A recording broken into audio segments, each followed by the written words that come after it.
시청자 여러분 안녕하십니까? 지방자치 1번지입니다.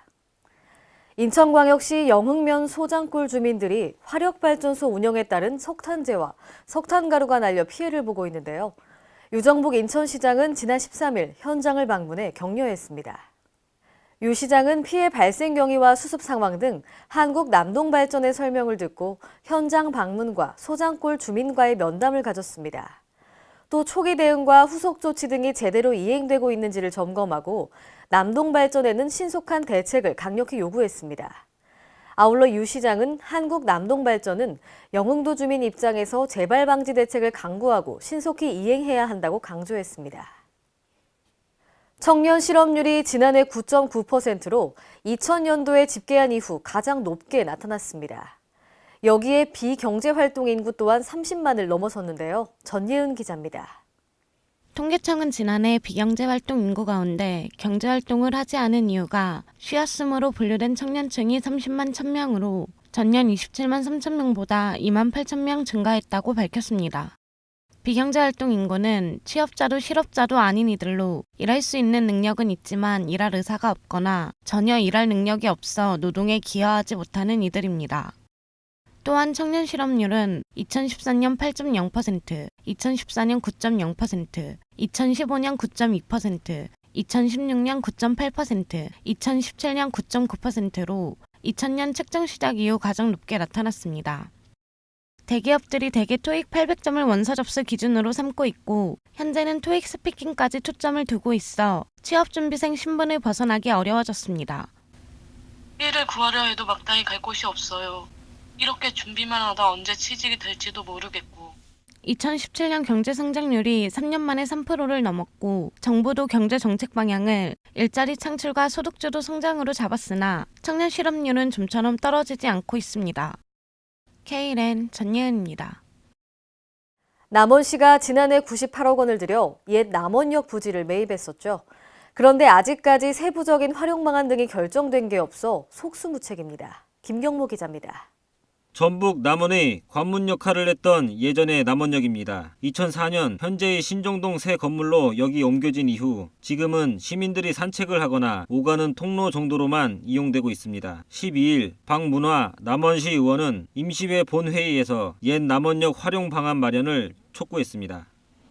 구 남원역은 남원시가지의 중심축에 있으며 구 남원역을 어떻게 개발하고 활용하느냐에 따라 방안로원에서 구 남원역 만이총 교령산성으로 이어지는 시내권 역사 문화 자원의 가치가 달라지고 도시의 이상도 바뀔 것입니다. 이환조 시장은 신년 기자간담회에서 옛 남원역을 남원읍성 복원과 시민들이 쉴 수 있는 공간으로 탈바꿈시키겠다고 언급한 바 있습니다. 문화 거점 공간 창출이라는 큰 그림을 그리고 있는 것으로 알려졌으나 시 관계자는 상세한 사업 계획과 일정에 대해서는 말을 아꼈습니다. 내부 논의가 아직 마무리되지 않은 것으로 보입니다. 옛 남원역은 남원성의 국문터로 정유재란과 동학 농민혁명의 발자국이 남아있는 역사적인 장소입니다. 옛 남원역이 어떤 모습으로 다시 태어날지 시민들의 이목이 쏠리고 있습니다. K랜 김경모입니다. 평창 동계올림픽이 20여일 앞으로 다가왔습니다. 지난해 11월 인천대교에서 101일간의 여정을 시작한 올림픽 성화봉송도 이제 막바지인데요. 지난 토요일에는 서울에 입성해 내일까지 서울 곳곳을 시민들과 함께합니다.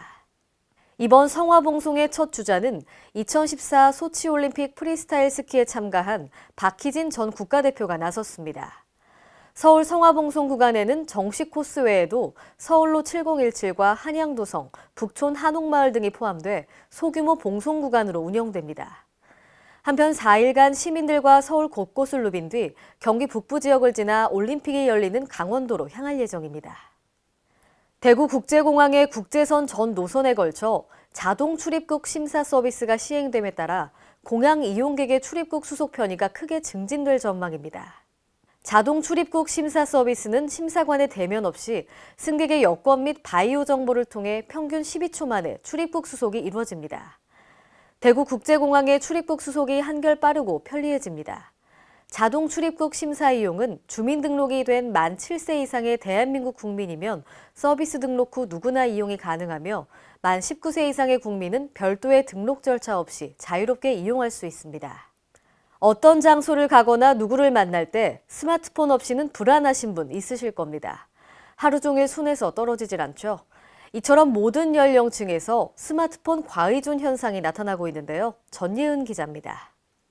스마트폰의 이용이 보편화되면서 스마트폰 과의존자가 증가, 심각한 중독 증상으로 이어지고 있습니다. 특히 스마트폰 보급이 크게 늘면서 과거 청소년층을 중심으로 있었던 과의존 현상이 모든 연령층으로 확대되고 있습니다. 스마트폰 중독에는 정보 검색 중독, 모바일 메신저 중독, SNS 중독, 앱 중독, 모바일 게임 중독, 모바일 성인용 콘텐츠 중독 등 여러 가지가 있습니다. 또한 최근에는 스마트폰의 보편화로 도박에 쉽게 노출돼 있어 경제적인 문제나 법적 문제로 이어지기도 합니다. 스마트폰 게임에 빠진 A군은 부모 명의로 된 통장에서 현금을 인출해 지속적으로 게임 아이템을 구매했고 결국 500만 원이라는 금액까지 인출한 후에야 부모가 알게 됐습니다. 영유아의 경우 부모가 과의존군일 때 아이들도 과의존군이 될 확률이 높다는 연구 결과도 나와 어린아이에게도 지도가 필요합니다. 진로나 학업에 유용한 앱을 사용할 수 있도록 지도도 해주시고 또 이런 얘기를 하면서 이제 부모 자녀 간의 소통의 도구로 스마트폰을 사용하면 참 좋을 것 같아요. KLN 전예은입니다. 1년에 단 하루, 섣달 금음달 밤에만 만날 수 있는 전설이 내려오는 전북 익산의 옥룡천이 있죠. 애틋한 사연을 가지고 있는 옥룡천 옛 물길 회복 사업이 올 상반기에 마무리됩니다. 사업이 완료되면 시민들에게 휴식 공간으로 자리매김할 것으로 보입니다. 홍재희 기자입니다. 전북 익산시가 추진해 오던 고도지구 근마면에 흐르는 옥룡천 옛 물길 회복 사업이 올해 상반기에 모두 마무리됩니다. 고도보존 육선 사업인 옥룡천 옛 물길 회복 사업은 미륵산에서 시작해 백지도 도성, 고도리 석불 일상, 왕궁리 유적을 거쳐 만경강으로 유입되는 하천인 옥룡천을 역사문화 생태 공간으로 조성하기 위한 것입니다. 이를 위해 익산시는 69억 9천만 원을 들여 지난 2013년부터 근마 저수지에서 지방도 720호선 교차점까지 지방하전 1.4km 구간의 기존 교량 경관 개선 4개소, 탐방로 신설, 천변공원 조성 등을 추진해오고 있습니다.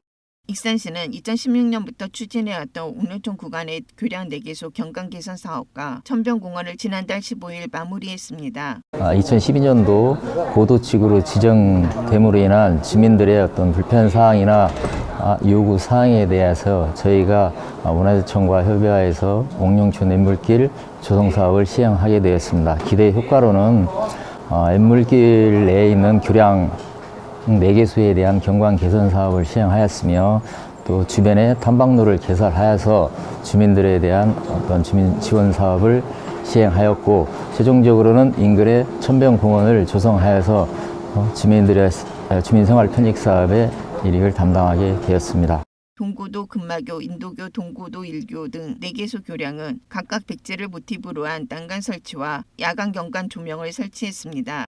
또 교량 주변의 도로 재포장과 낡은 펜스 교체, 천변공원을 조성해 시민들에게 휴식 공간과 더불어 안전한 보행 환경도 제공합니다. 익산시는 올 상반기까지 탐방로를 마무리하기 위해 남아있는 1121제곱미터와 건물 4동에 대한 토지 수용 재결을 추진하고 있습니다. KLN 홍재희입니다. 오늘의 간추린 뉴스입니다. 경상북도가 청년 60여 명을 대상으로 사회적 경제 기업 창업 지원 및 전문 인력 취업 지원 프로그램을 운영합니다. 지난 11일부터 약 2개월에 걸쳐 경산 테크노파크에서 경상북도 청년 사회적 경제 취창업 학교를 운영하는데요. 교육 과정은 사회적 경제 기업 창업과 취업을 희망하는 청년들에게 다양한 지식과 노하우 등을 전수할 예정입니다. 전라북도 순창군의 CCTV 통합관제센터가 군민들의 생명을 지키는 파수꾼 역할을 톡톡히 해내면서 효과를 인정받고 있습니다. 최근 영하 날씨 속에서 환자복 차림으로 순창 읍내를 헤매는 노인을 통합관제센터 관제사들이 직접 거리로 나가 수색한 끝에 안전하게 집으로 귀가시킨 일이 있었는데요. 이처럼 통합관제센터에는 경찰과 관제사 등이 근무 중이며 그동안 14회 이상의 화상투적 훈련을 통해 유사시 대응 태세를 완벽히 갖추고 있습니다. 제주도가 소상공인의 사회안전망 확충 및 생활안정 도모를 위해 소상공인 노란우산 공제가입 장려금 지원 사업을 추진합니다. 제주 지역의 경우 노란우산 공제 가입률이 전국 평균 대비 최저로 가입 장려금 지원을 통해 소상공인들의 경영안전을 도모할 계획인데요. 지원 대상은 이번 달 이후 노란우산 공제에 가입한 매출액 2억 원 이하 소상공인이며 매월 공제부금 납입 시마다 10,000원씩 장려금이 1년간 추가 적립됩니다.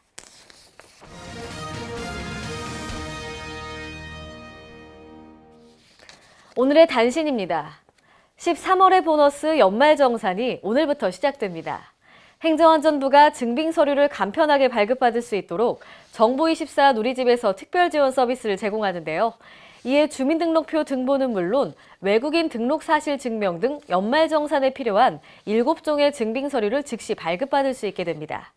아울러 무료로 발급함에 따라 주민센터에서 발급 시 부담하게 되는 수수료를 아낄 수 있게 됩니다. 지난달 1일부터 2017-2018 절기 인플루엔자 유행주의보를 발령했었죠. 인플루엔자 의사 환자 수가 지속적으로 증가해 올해 1월 첫 주에 72.1명이었습니다.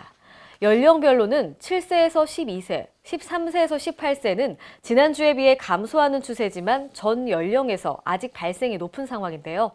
이에 질병관리본부는 영유아 및 65세 이상 노인 등은 인플루엔자 감염 시 합병증 발생이 높기 때문에 의심 증상 시 가까운 의료기관에서 신속한 진료를 받을 것을 강조했습니다. 이상으로 지방자치 1번지를 마칩니다. 시청해주신 여러분 고맙습니다.